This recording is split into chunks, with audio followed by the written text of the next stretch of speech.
نعم. هالمناسبة نسمع قصيدة من قصائد البحر. من قصائد البحر. سويت لي فيها تغلى وزعلان، يعني لأجل حبك ملكني تغلى. أحيان أقول أرد بالمثل، وأحيان أقول بصبر لين قلب صدري تملى.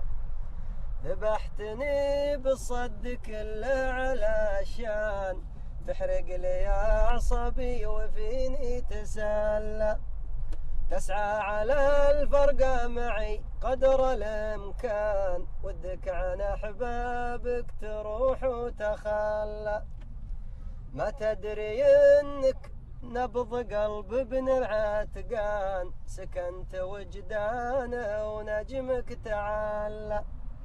هذا جزاء من سكنك وسط الأعيان، وحجزت لك داخل فؤاده محله. بدري على وقت المآسي والأحزان، تو السعادة جات والحزن ولا.